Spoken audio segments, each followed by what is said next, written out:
Welcome back, trainers. So we're going to be going over the Verseeker a little bit more in this video because a whole ton of information was data mined by Pokemoners. I will have a link to their Twitter in the description if you want to check them out. So we've been over the whole global trade system for a long time now and how we need something like that introduced because we do have friends that are across the world that we are lucky friends with that we will probably never be able to trade with, and that becomes a bit of a problem. They start stacking up. And how are we supposed to trade with them? Well, if we had that sort of global trade station, you go and drop off a Pokemon, they do the same in their area, and then some sort of confirmation would pop up on your screen indicating which Pokemon that they are going to be trading you, so you make sure you don't get ripped off. Who knows, but the possibilities are endless now. Seeing all of this information that has been pulled about the Verseeker as well as online matchmaking. Now, I do have a few concerns, not personally for myself, but for the general public, regarding a possible pay to win for online, regarding how many times you're going to be able to battle. So once you're out of possible battles, you're going to either have to get kilometers or meters, as you can see here, which they have been reduced from kilometers to meters, which may make it less tedious to charge that Verseeker. So in the main series games, how the Verseeker did work is you had to walk around to charge it up, enabling you to rebattle trainers within the game that you have previously battled. But this time around for Pokemon Go, it's just going to enable you to get online to battle anybody in some sort of random matchmaking format here.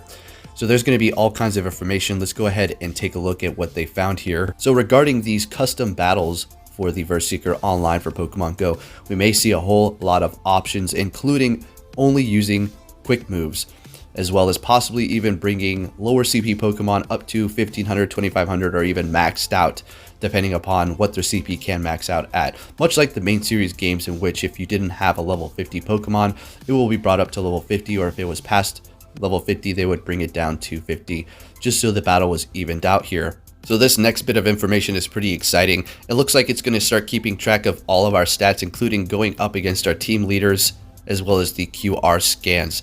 I would imagine they're even going to keep track of all of the battles you've done with your friends, say, who are in your friends list that you have actually coordinated battling with outside of the Verseeker online matchmaking. So that's going to be pretty nice. So you're going to be able to keep tabs on all of your stats.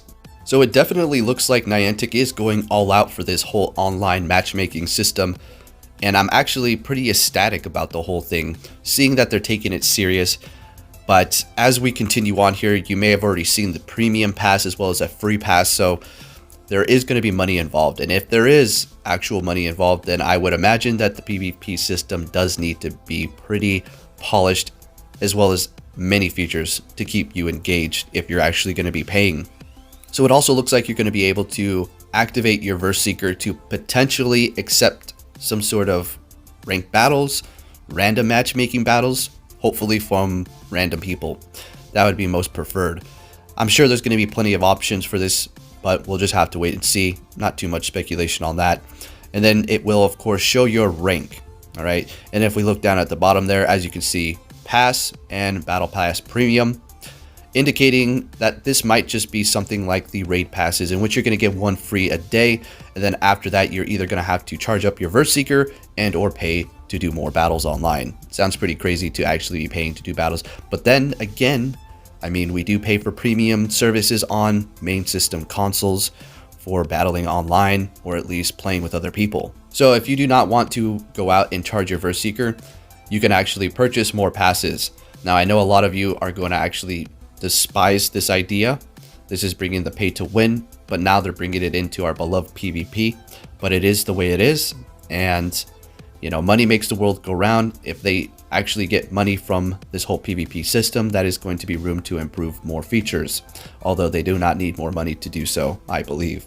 This next bit here is pretty interesting, and I have a couple theories as well as what they're describing here. So maybe when you go online, there's going to be some sort of custom option in which you can eliminate IVs, or you're going to possibly, and take this with a grain of salt, maybe be able to invest in IVs after you have received rewards. Maybe bring the IVs up, maybe bring them down. The future will have to tell us, but this is just my estimated guess. Would this be something we would like to see? Absolutely, but it should be extremely difficult to do so. It also appears that you're going to be getting different rewards for your premium and as well as your free. pass to battle online. So basically, if you purchase some sort of pass with money, your rewards are going to differ from the pass that you're using that is for free. Now take a look there under rewards. It says IV reward service. What does that mean to you? Well, possibly what we were just talking about, in which they're going to actually allow you to increase IVs in your Pokemon after getting some sort of certain amount of points in your battle, service, rank, however it works. Now for the rewards, it looks like you're going to possibly have to unlock specific Pokemon after you've done a certain amount of battles, enabling you to use them on the online battles, which would be quite interesting, seeing that some Pokemon are actually really OP, but that might almost make the playing field a little bit uneven. Looks like we're also going to have some sort of mysterious reward in which you can maybe accumulate multiple rewards and then build them up for a bigger one, or it really depends. Maybe if you beat somebody with a higher rank, you might be able to get a better reward out of that as opposed to beating somebody with a lower rank. And I would assume that they're going to actually have a matchmaking system, which is going to allow you to go up against people of your own rank, much like other online games that we see all the time now. So like we just went over, we will be getting rewards out of this. You do not have to claim them all at once, it looks like, possibly even accumulating a bunch of smaller rewards into a bigger one, especially that possible IV deal, putting IVs into Pokemon that you want to become better. We'll just have to see, maybe even Pokecoins at this point. So more on that possible bringing up lower CP Pokemon to reach the requirements of a specific league is going to be taking place here. So say you don't really have Stardust to power up all these Pokemon that you want to compete online. Well, there may be just an option for you to do that, in which you're going to be able to just bring these Pokemon that you do not have powered up completely for this league, and there's just going to be a flat CP rate that they will boost up to. Obviously, after the battle and in your inventory, they will not keep this CP. This is going to be strictly for the online battles only. Very interesting, and much like the main series games. So it also looks like you're going to be able to hit rematch going up against these online random matchmaking battles. Granted, you do have another battle pass or whatever the requirements. Possibly you charged up your Verseeker enough to do several battles in a row, but we still do not have all the details. But nonetheless, you're still going to be able to rematch somebody, possibly if there's a bit of lag and, things of that nature. Also take note that there are going to be connection warnings. So possibly if you do not have a good connection, it's going to be giving you several warnings. I'm not too sure if it's going to still allow you to battle, and that is fantastic news. So people that do not have a good connection, once they do get online, can't start running amok and ruining battles.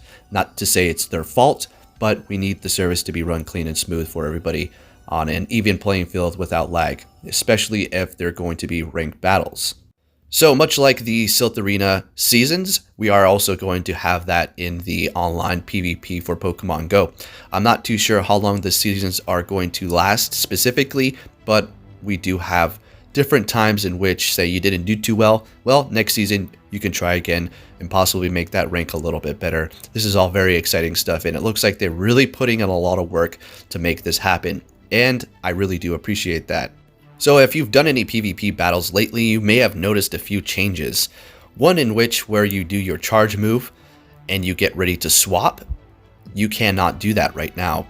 I do think they're going to be reverting that back, but I do believe that this is a bit of that information right here. I don't really know what to make of it. I feel like if you are on a different version, this could really mess up your PvP experience, probably for the Ferocious Cup. And more information right here regarding the PvP warnings, depending upon your connectivity. We'll just have to wait and see if it actually will allow you, or if these are just simply going to be warnings that pop up on your screen telling you that, hey, you might be lagging up the battle for yourself and or your opponent. So back onto the global trade station on how that's going to work. Seeing that they're investing so much in PvP, I'm very confident that they will bring this to the future of Pokemon Go. So basically, you're going to be able to go to this building that they designate, and possibly do a wonder trade in which you can trade with anybody, just throw in a Pokemon and you get something else back. Or you can be able to trade with anybody on your friends list. I think there'll be a friendship level requirement, and simple as that. You two can designate a time, or you just put in the Pokemon, and if they get around to it, they'll eventually put it in theirs. You'll get a confirmation popping up on your screen to confirm the trade, so that you don't get some sort of Pidgey or something, right? And I would assume a best friend wouldn't do that to you, but you never know. Confirmation is going to be good. But seeing that they're adding all this in for the online PvP, I am highly confident that they will bring this to the future, because a lot of people simply cannot trade with others who are around the world. Not everybody can go to these events and meet up with each other. Anyways, the potential for this game is endless. Thank you for watching, trainers. I hope you enjoyed this video. Give it a big thumbs up, and I'll catch you all next time.